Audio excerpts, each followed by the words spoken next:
Retomamos o direito a falar. Duarte, há pouco, antes do intervalo, falavas precisamente desses critérios que de facto são dúbios, isto é, os chineses, o Estado chinês acaba por participar numa empresa estratégica em Portugal, mas nunca permitiria que Portugal ou outro país participasse numa empresa estratégica chinesa. O que é que isso quer dizer? Pura e simplesmente o que quer dizer é que eles têm uma noção de Estado diferente daquela que é a nossa. Estávamos até há pouco em troca de conversa. O que os chineses fazem, a meu ver, é o chamado capitalismo de Estado. Um Estado socialista, ou um socialismo à moda chinesa, em que, de facto, o Estado controla e, a meu ver, é um sucesso económico. Portanto, o Estado pode atuar com sucesso em empresas estratégicas. E é o que eu julgo que o Estado chinês comprova. Agora, de facto... Na tua opinião, isso deveria levar o Estado português a tomar uma decisão distinta na escolha do vencedor deste O Estado português anda a pedir, está em saldo, é um pedinte de rua, se me é permitida a expressão. E, portanto, não teve outra alternativa. Julgo que não teve margem de manobra porque os políticos que nós temos nos conduziram a esse ponto.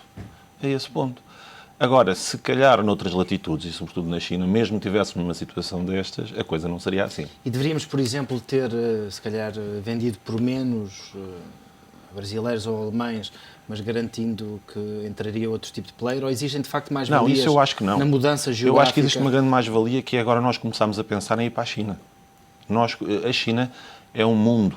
A China está em desenvolvimento, tem problemas gravíssimos, problemas ambientais gravíssimos, problemas urbanísticos gravíssimos, e eu julgo que nós podemos, com o nosso know-how, contribuir de alguma forma para que os chineses possam também aproveitar Temos escala para entrar na China e conseguirmos... Em pequena escala, em setores estratégicos... Qualquer migalhinha para nós, enfim, tem uma dimensão muito grande, tendo em conta a dimensão da China. Eu julgo que em setores estratégicos o podemos fazer. Nós, em Macau, desempenhamos um papel absolutamente fundamental.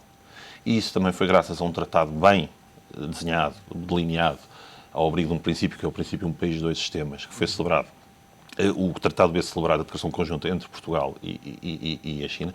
E é um exemplo, a meu ver, de sucesso da atuação dos portugueses no Oriente. O que nós conseguimos em Macau, provavelmente mais ninguém o conseguiu em todo o mundo. Mas depois nunca foi transposto, enfim, do ponto de vista prático, para a economia, para as trocas comerciais, para o crescimento, para esta interação que agora, de facto, um momento de aperto para nós, Portugal, acabou por acontecer. Isso não foi. Repara, inclusivamente, há mais interesse da parte dos Estados chineses, dos governantes chineses, por exemplo, de Macau, no uso do português e na intensificação das relações entre Portugal e a China, do que da parte dos governantes portugueses. Eu nunca percebi esta posição dos governantes portugueses. Faz-me uma certa confusão. E, portanto, tem ali um mundo de oportunidades que deixaram completamente passar. Por isso é que os americanos hoje em dia dominam Macau. Por exemplo, num ponto de vista económico. Sente-se muito esse crescimento? Sente-se, inclusivamente, na área do direito. Nos negócios em Macau? Nos negócios, na área do direito, sente-se uma pressão constante, por exemplo, para adotarmos modelos da common law. Isso é claríssimo. É como se o sistema que está implementado, o sistema jurídico que está implementado em Macau, não pudesse também absorver esses tipos de contratos, nomeadamente ao nível dos modelos contratuais, que o pode perfeitamente. Mas o que é facto é que os americanos pressionam fortemente o governo. E tem também, enfim, outra escala em relação à nossa. E tem outra escala e tem outro poder. Mas nós poderíamos ter feito de maneira bem diferente. Muito bem. João, conhece bem o Brasil. Acredita que haverá alguma, enfim, represália pelo facto do governo português não ter optado pela escolha de um parceiro brasileiro na entrada na EDP? Acho que de maneira nenhuma. Acho que a decisão foi a mais transparente possível. Acho que o Brasil percebe perfeitamente, os brasileiros percebem perfeitamente a operação. A questão relativamente ao Brasil, e tem a ver com as relações com a China, o maior parceiro comercial do Brasil neste momento é a China. Já não são os Estados Unidos, é a China. E lemos aqui nos jornais, enfim, durante todo este processo, que da parte dos brasileiros havia algum receio com a entrada dos chineses, precisamente tendo em conta a posição da EDP no mercado brasileiro. Sim, Mas eu julgo que o Brasil está habituado ao investimento chinês e até tenta captá-lo. Claro que a Eletrobras e a CEMIG gostariam de ter tomado esta posição na EDP, mas não ofereceram o suficiente, eu acho que isso é transparente. Haverá outras oportunidades, na sua opinião? Falo da TAP, enfim, na qual já mostraram algum interesse. Acho que haverá outras oportunidades. Acho que a grande questão em Portugal, muitas vezes, enfim, nós estamos, e eu aqui concordo absolutamente com o Duarte, e tenho dito muitas vezes, nós estamos a vender numa situação muito má, porque nós temos um acordo internacional que nos obriga a vender em determinados prazos. Um vendedor que está obrigado a vender em determinados prazos está numa situação prazos difícil. Que são públicos, ou seja, e a EDP quem connosco negocia sabe exatamente até onde poderemos ir do ponto de vista temporal. E a EDP foi provavelmente a melhor coisa que tínhamos para vender. Não temos muitas empresas como a EDP. Quando falamos no interesse dos chineses na banca portuguesa, se eles vierem interessados na banca portuguesa, é ótimo que entre dinheiro em Portugal. Sou absolutamente favorável ao investimento chinês em Portugal. Mas não é por acaso que são só alguns. Os bancos europeus estão com alguns problemas, mas havia pelo menos um banco espanhol interessadíssimo em comprar um banco português. Porque é que não compra? Não compra porque acha que não consegue fazer os retornos de capital adequados, porque os balanços dos bancos portugueses deixam grandes preocupações hoje em dia por causa da situação do país, não é tanto da banca, não é? A banca sofre muito com a situação do país, tem o rating da banca, aliás, tem sido... Enfim, e tem 47 bilhões em dívida pública, que é várias vezes o capital da portuguesa, não é? Portanto, isso deixa algumas dúvidas. Eu acho que o investimento chinês é muito bom, acho que devemos tentar aproveitá-lo, acho que Portugal tem que aproveitar a vocação estratégica que tem da relação com o mundo português para servir de plataforma para investimento noutros países, e a China está a aproveitar isso. A China compra em Portugal, e se comprar os bancos não vai ser também só pelo mercado português, vai ser pela posição importante que os bancos portugueses têm em Angola, em Moçambique e nos países africanos. Nós temos que conseguir funcionar como essa plataforma. Infelizmente, as nossas políticas fiscais vão no sentido de desencorajar esse tipo de investimento estrangeiro. João, tendo em conta, enfim, este interesse alargado, sabemos que na banca fala-se muito do caso do BCP, da possível entrada de capital chinês num dos maiores bancos privados portugueses. Nós temos que nos habituar, país que estamos, enfim, dependente da ajuda internacional, deste resgate financeiro, cada vez mais a países, enfim, de outras áreas do mundo, com outras culturas, mas também com outras formas de estar, acima de tudo, nos negócios. Temos, claro, isso não há dúvida. Temos uma economia aberta e, portanto, é natural que possa existir investimento estrangeiro independentemente da sua nacionalidade. Enfim, no caso do BCP, é público que neste momento ainda necessitará ou da ajuda do Estado pela recapitalização, ou então terá de recorrer a um aumento de capital para, indo ao mercado, conseguir ter o Core Tier 1 que é exigido para o ano. Agora, voltando um pouco atrás e àquilo que dizia o Duarte, o que é certo é que os grandes países, e em setores estratégicos, nunca deixam entrar os Estados estrangeiros. Os Estados Unidos têm um país ultracapitalista, um país de mercado, mas quando os chineses quiseram ir lá comprar uma companhia petrolífera, o negócio foi vetado. E os acionistas dessa companhia queriam vender. E o negócio foi vetado e não foi feito. E, portanto, o que não quero é que, por uma questão, digamos, ideológica, uma coisa é uma questão de necessidade, agora, outra é por uma questão ideológica de acharmos que o Estado não deve intervir, não intervenha por essa razão, porque aí também não podemos, não podemos ser inocentes, ingênuos, digamos, nestas passou a vontade curioso cruciais. que teve que ver, enfim, com uma crítica muito acesa por parte do Partido Comunista Português à entrada dos chineses na EDP. Se temos em conta que na China estamos a falar de um país liderado precisamente pelo Partido Comunista Chinês, que tem, enfim, do ponto de vista ideológico, muitas familiaridades com o Partido Comunista Português. Como é que se podem ler estas críticas? Não sei se terá. Parece que não tem nenhuma. Eu acho que não tem nenhuma. Ideológico, enfim. Não, mas é que... Na matriz inicial, não é? Mas depois, posteriormente, quer dizer, hoje em dia não tem nada a ver, porque o Estado chinês, no fundo, é um Estado capitalista, só com a intervenção do Estado. Quer dizer, as empresas são públicas, há uma direção, de facto, do Estado, mas não Mas isso acontecia, por exemplo, com o operador alemão que tentou comprar a EDP, que publicamente, a informação acabou por não ser desmentida, contou com a participação, pelo menos ativa, da chanceler alemã, que tentou promover junto do governo português as mais-valias deste concorrente. Ela terá feito um lobby simpático, não é? Porque, de facto, se ela quisesse, a gente vendia a E.ON. Acredita nisso? Não tenha dúvidas.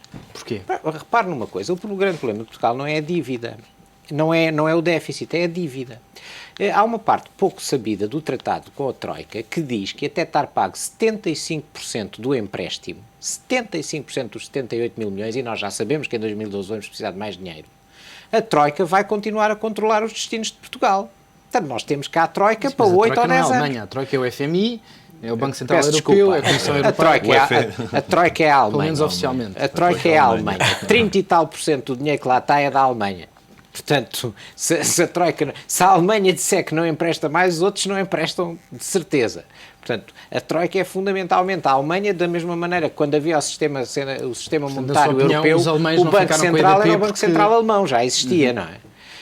Eu julgo que a Alemanha tem, e nesse sentido, eu acho, é mau nós sermos um país sob intervenção, mas é bom estarmos sob intervenção de países europeus que, apesar de tudo, são nossos parceiros, não é?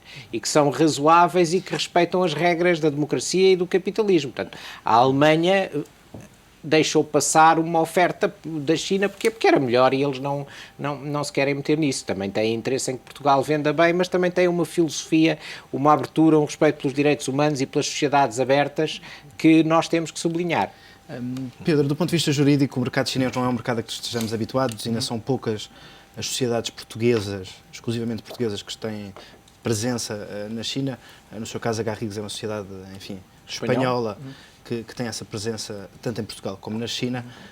Existe uma diferença de fundo entre aquilo que é praticado cá do ponto de vista jurídico e aquilo que é o habitué neste mercado chinês?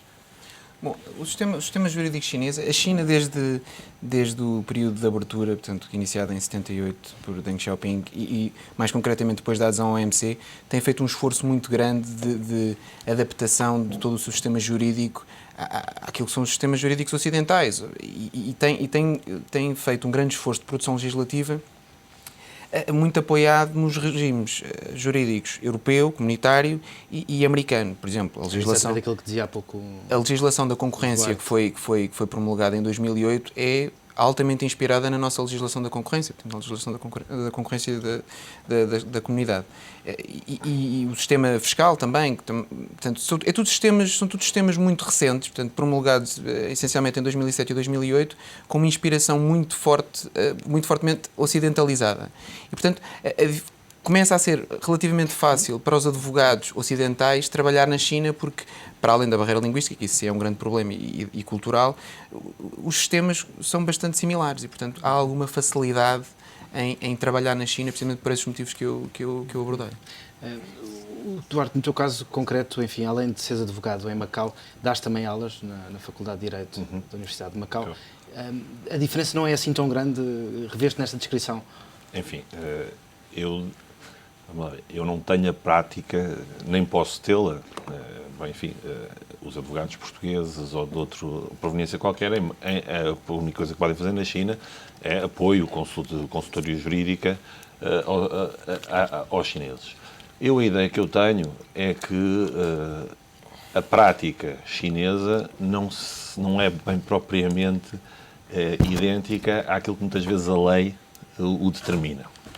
Os chineses, como sabem, tiveram um século de grandes convulsões, desde a implantação da República em 1911, a luta nacionalista com Chiang Kai-shek e depois a tomada do poder de Mao Tse-tung. O maoísmo rebentou por completo com a estrutura social, económica e política da China. E isso foi até à data da morte, em 1976. Destruíram-se tudo, não havia faculdades de Direito, não havia advogados, eram considerados burgueses e, portanto, iam todos para campos de reeducação. E hoje em dia, que realidade é que se Hoje em dia, a realidade estão há mais de 100 anos a discutir um Código Civil, tem uma Lei dos Princípios de Direito Civil de 1987, tem uma Lei dos Direitos Reais também, que veio abrir a iniciativa económica também e a possibilidade de intervenção no mercado imobiliário e maior abertura, maior liberdade em 2007. Mas, tanto o que eu sinto é que há, de facto, um esforço da parte dos chineses em se adaptarem, ter essa adaptação. Agora, mas a prática é muito maleável, é isso? A prática é maleável. A prática é maleável e tem mais práticas. Não respeita os direitos fundamentais, não respeita os direitos humanos, portanto, continua a ser o país que mais executa em todo o mundo pessoas, obtêm... Não respeitam muitos direitos de propriedade intelectual. Não respeitam os direitos de propriedade intelectual, é muito interessante, basta passar a fronteira em Macau e ir a Zhuhai, que é uma pequena cidade com 3 milhões de habitantes. Uma pequena cidade com 3 milhões de habitantes, em que tem 30% de Portugal. Em que tem um mercado de coisas falsificadas e a polícia anda ali e fazem 2 vezes por ano rusgas. Portanto, mas aquilo é só contrafação. Portanto, e isso quer que... Embora neste caso concreto EDP, enfim, estejamos a falar do mercado. Sim, mas é bom distinto. nós sabermos também com o que é que estamos a lidar e quais são as bases em que funciona a economia chinesa. Eu estou convencido que a economia chinesa é a segunda maior do mundo, oficial. A paralela é com certeza a maior do mundo. E, portanto, é preciso termos isso também em consideração. Olha que a economia americana é 2,5 vezes à chinesa, acho que... A oficial. Aí tenho Aquela dúvidas, que se vê. tenho dúvidas que as instituições internacionais estejam todas enganadas. Acredito que a China venha a ser maior que os Estados Unidos um dia, se tudo correr bem. Até porque repare que os países normalmente chegam a um ponto de desenvolvimento e depois o desenvolvimento torna-se muito mais lento, não é? E a China está a abrandar. A China está com um grave problema no mercado imobiliário neste momento, por exemplo. João, como é que tu olhas para, do ponto de vista prático e jurídico, a entrada destes chineses e destes grandes players neste momento de privatizações? É também uma oportunidade para as grandes sociedades portuguesas, as pequenas sociedades portuguesas, para a advocacia portuguesa em geral, conseguir agarrar, enfim, estes grandes e novos players que vão entrar na economia portuguesa via das privatizações? Claro, isso é evidente, não é? Se entram novos investidores, são novos clientes que estão no mercado. E as sociedades portuguesas estão entusiasmadas com esse momento? Estarão mais do que entusiasmadas com esse momento. É evidente que a sociedade do Dr. Luís Cortes Martins deve estar entusiasmadíssima, não é? Porque teve uma grande vitória, um momento único, como ele referiu na carreira de um advogado, estar assim numa sim, estar ligado à maior operação de privatização da democracia. É muito importante. Eu diria que, e um pouco como o que o Duarte estava a referir há pouco, relativamente à Common Law, cada vez que existem interesses económicos, sejam eles da China, sejam dos Estados Unidos, é natural que queira-se exportar também o próprio direito e o sistema jurídico. Ou seja, o sistema, e nisto os advogados acompanham sempre. Não é? Os advogados têm muito um papel, nomeadamente os advogados mais de negócios, de acompanhar e, no fundo, desenvolver os próprios sistemas económicos, não é? Porque ajudam sempre os clientes a investir, a fazer negócios, etc. Neste e, caso portanto, concreto, há um papel aí dos advogados que